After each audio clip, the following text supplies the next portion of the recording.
So, you've seen all these fans on the desktop here, and you've been wondering, when, oh when, are we going to have a video on electric fans?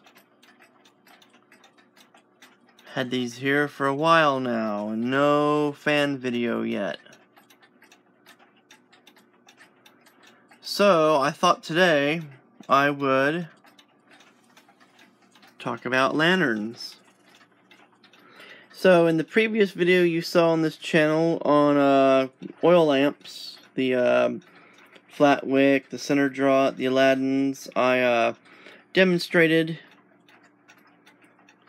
a Dietz lantern, which I called a cold blast lantern, and alluded to some other types. Well, I now have all the other types of lantern to discuss. So we'll look at the cold blast lantern, the hot blast lantern, and the dead flame lantern. And if you look, you will see that my two tubular lanterns, these are called tubular lanterns because they have draft tubes for the hot blast and cold blast principle by which they operate from, which I will describe in some detail here a little bit later in the video, are actual old Dietz lanterns, whereas the dead flame lantern I have is not an antique. It is a WT Kirkman number 100, also known as the Watchman. And this lantern actually just arrived today. I ordered it when I ordered a wick for this Monarch that I bought last week. It's a very nice hot blast lantern. You see a lot more of the cold blast lanterns, but you see a lot less of the hot blast lanterns, particularly ones that are in good condition like this one is. You see a lot of these dead flame lanterns. They're generally sold as railroad lanterns, conductor's lanterns, brakeman's lanterns, and rightly so in some cases because they will sometimes be stamped with the name of a railroad company that owned them.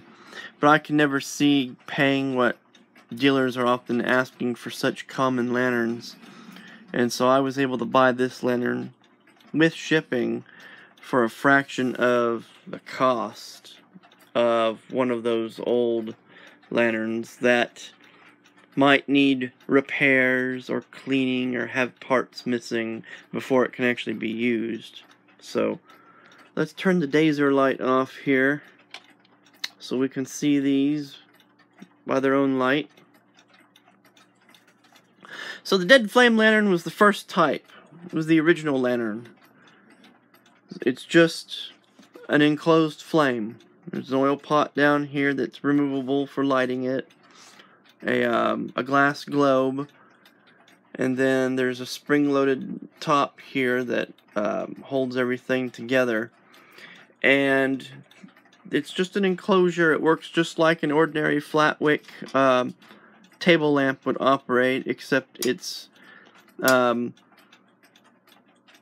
made to be much more rugged and to be carried about easily with the handle here. And in its time, this lantern was a lantern that was used to be seen by but not to see with. These were used for giving hand signals in the dark. They would be used by railroads, construction crews, fire departments, a variety of other uses. There were even versions that were designed to be mounted to roadway barricades for use as traffic guards at night, usually in conjunction with an amber or red colored glass globe. There's a infinite variety of uses that these things would have had, and so they were quite prevalent. And the light output they give is not very great relative to the other styles, theoretically.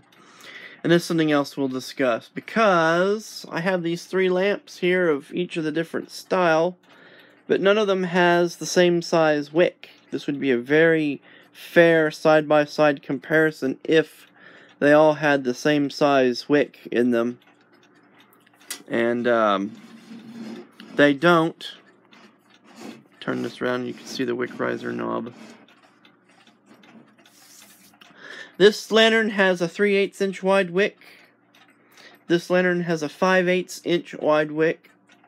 And this lantern has a 7/8 inch wide wick. So, guess which one's going to be the brightest in this side-by-side comparison.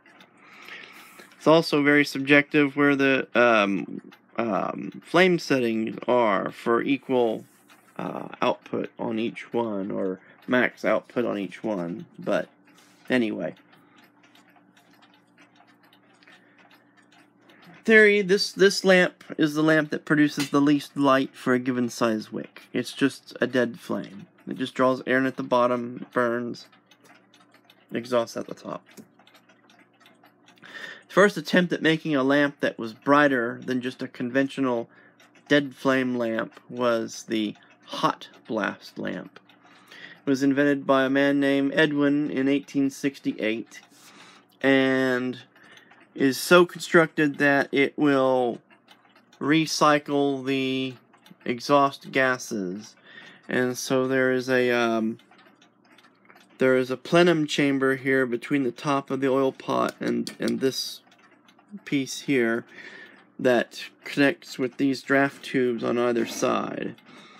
And you get fresh air coming in through these holes, and it supposedly the air comes up and around the edges of the globe and then up and mixes with the exhaust gases coming off the flame, and they are collected here above the chimney glass by this tube and brought up to here where they split and come down and feed into that plenum. And then that plenum actually feeds the burner itself.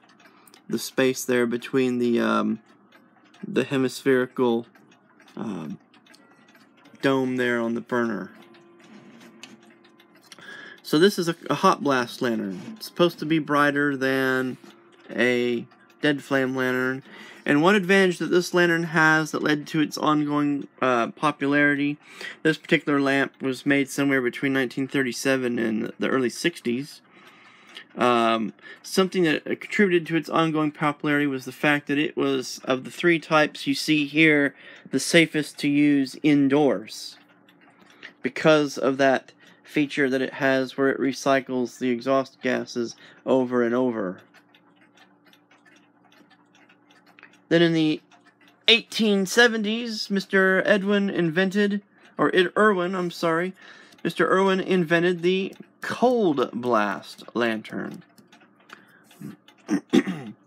This was a further refinement of the hot blast principle, but as its name suggests, this time it's drawing air at a lower temperature from outside and circulating it down through these draft tubes into the plenum chamber here and then up into the burner.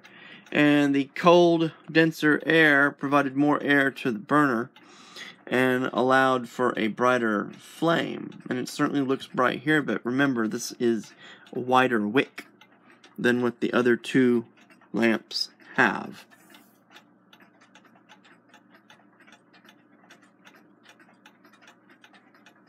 This particular lamp was made in 1948. It's also a Dietz. There's 2 tubes, one concentric with the other. The inner tube is the one that sends the exhaust gas out to this cap here at the top. Very similar in construction to this dead flame lantern here. Whereas that outer tube is where the air is drawn in, that is sent down through the tubes into the burner. So a very interesting lamp also. And also probably the one that most people are familiar with seeing. This is the type of lamp that you can still buy quite readily at your local hardware store or a Walmart or some similar place like that sells these things. So there you have it, the 3 different types of lantern: dead flame, hot blast, cold blast. Sort of a quasi side-by-side comparison of them. Not very fair because none of these have the same size wick in them. Interesting nonetheless. Each of these had its own role. These 2 lamps were lamps that are said to produce a brighter flame than this lamp. This lamp is a lamp to be seen by. These lamps are lamps to see by. Particularly these with the large wicks. They do seem to actually be brighter than a conventional table oil lamp would be, which would be of the dead flame principle with the same size wick. So definitely some truth in it. And so this is the lanterns. Anyway, time to end the video. Thank you for watching. This is OK Bridges. See you all later.